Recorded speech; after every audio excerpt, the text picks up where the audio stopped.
Hello बच्चों, स्वागत है आज की क्लास में। तो कैसे हैं आप लोग बाबू?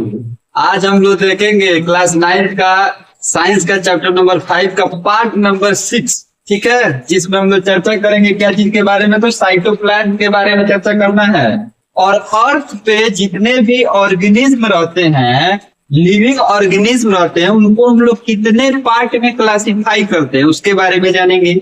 और लास्ट में हम लोगों को जानना है कि जो अर्थ पे ऑर्गेनिज्म रहता है उसमें क्लासिफाई होता है 2। तो सेलुलर ऑर्गेनिज्म का कितना टाइप होता है? मेन टाइप, सेलुलर ऑर्गेनिज्म के मेन टाइप के बारे में आज हम लोगों को जानना है। जो मेन टाइप होता है वो होता है प्रोकैरियोट्स और यूकैरियोट।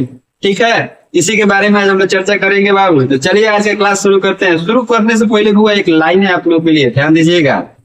जो चीज आपको चैलेंज करती है, जो चीज आपको चैलेंज करती है वही चीज आपको चेंज करती है, वही चीज आपको चेंज करती है। चलिए बाबू आज की क्लास शुरू करते हैं। पार्ट नंबर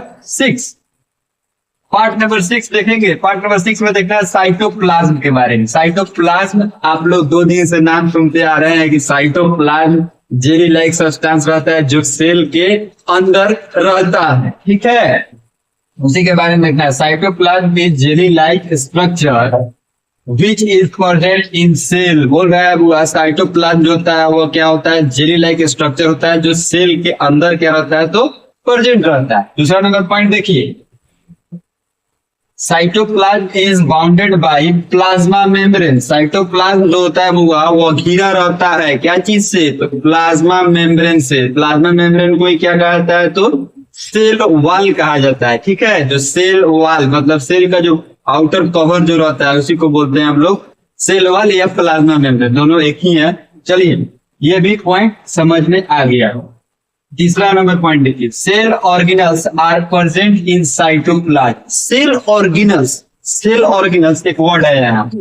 सेल ऑर्गेनल्स के बारे में हम लोग आगे जानेंगे। ठीक है, तो उसके बारे में टेंशन लेना है। सेल ऑर्गेनल्स क्या होता है नॉर्मली यहाँ पे समझ लीजिए। सेल के अंदर बहुत सारा और मतलब ऑर्गेन, छोटा छोटा पार्ट, मतलब बहुत सारा चीज रहता है। ठीक है, अलग अलग चीज रहता है, अलग अलग फंक्शन करता है। ठीक है, उसका काम अलग अलग होता है, उसी को सेल ऑर्गेनल्स बोला जाता है। जो साइटोप्लाज्म में ही क्या रहते हैं? तो तैरते रहते हैं, मतलब उसी में रहता है। ठीक है, फ्लोट करते रहता है। चलिए लास्ट में पॉइंट देखिए, cytoplasm is the living part of the cell. बोल रहा है कि साइटोप्लाज्म जो होता है वह सेल का लिविंग पार्ट होता है। क्या होता है? Living part. ठीक है, ये भी पॉइंट आपको समझ में आ गया होगा। देखिए बुआ, जो और लिविंग ऑर्गेनिज्म होते हैं हमारे अर्थ पे, जितने भी लिविंग ऑर्गेनिज्म है उनको कितने भाग में क्लासिफाई किया गया है उसके बारे में देखिए। तो all living organism present on earth can be classified into 2 types. बोल रहा है कि अर्थ पे जितने भी लिविंग ऑर्गेनिज्म हैं उनको क्लासिफाई किया गया है कितने टाइप्स में? तो 2 टाइप्स में। कितने टाइप्स में? 2 टाइप में। पहला को बोलते हैं सेलुलर ऑर्गेनिज्म और दूसरा को क्या बोला जाता है? Non cellular organism. पहला को क्या बोलते हैं? Cellular organism. दूसरा को क्या बोला जाता है? Non cellular organism. Cellular organism किसको कहते हैं और नॉन सेलुलर ऑर्गेनिज्म किसको कहता है? समझिए, सेलुलर ऑर्गेनिज्म उसको कहा जाता है जिसमें सेल कंटेंट रहता है, मतलब सेल को रखता है, उसको क्या बोलेंगे? Cellular organism. और वैसा ऑर्गेनिज्म जिसमें सेल नहीं रहता है, बिना सेल का हो, उसको क्या बोलेंगे? नॉन सेलुलर ऑर्गेनिज्म बोला जाएगा। ठीक है, तो इसका एग्जांपल देख लीजिए।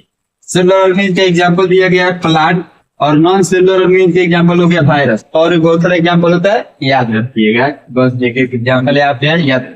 ठीक है, अब सेलुलर ऑर्गेनिज्म को कितने भाग में क्लासिफाई किया जाता है उसको देखिए। Cellular organism are divided into 2 main types.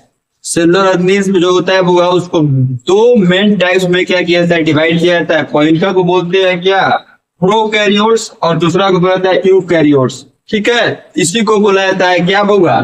तो प्रोकैरियोट्स और यूकैरियोट्स। चलिए, तो प्रोकैरियोट का पहला पॉइंट देखिए, दे कंटेन प्रोकैरियोटिक सेल। बोल रहा है होगा प्रोकैरियोट्स जो होता है वो कौन सा सेल को कंटेन करता है? तो प्रोकैरियोटिक सेल को कंटेन करता है। ठीक है, जो होगा एग्जाम में भी पूछा जाता है कि differentiate between prokaryotic cell and eukaryotic cell, या ऐसे पूछ सकता है differentiate between prokaryotes and eukaryotes.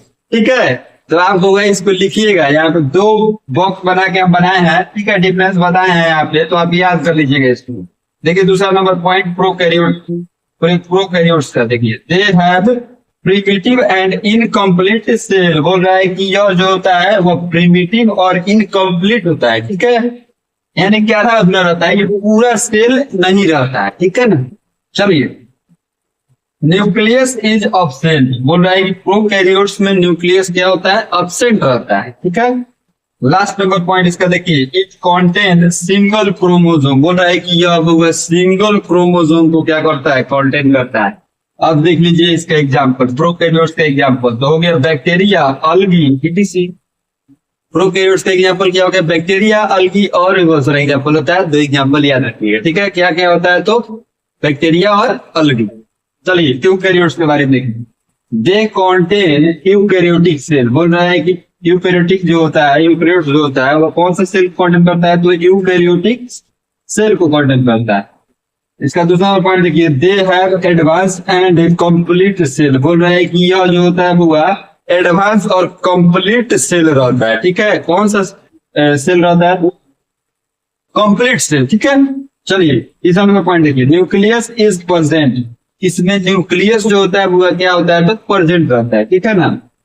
Last number point देखिए, it contain more than 1 chromosome बोल रहा है कि यूकैरियोट्स जो होता है वो उसमें एक से ज्यादा क्रोमोसोम क्या रहते हैं, प्रेजेंट रहते हैं, ठीक है। तो चलिए इसका एग्जाम्पल देखिए, इसमें कौन कौन सा ऑर्गेनिज्म आते हैं, कौन कौन सा सेल होता है, तो प्लांट सेल, एनिमल सेल, यानी कि प्लांट और एनिमल, ठीक है। प्लांट में और एनिमल में जो सेल पाया जाता है उसको हम लोग क्या बोलते हैं, यूकैरियोट सेल बोला जाता है, ठीक है। तो चलिए आज हम लोग का क्लास यहीं पे खत्म होता है, ठीक है ना।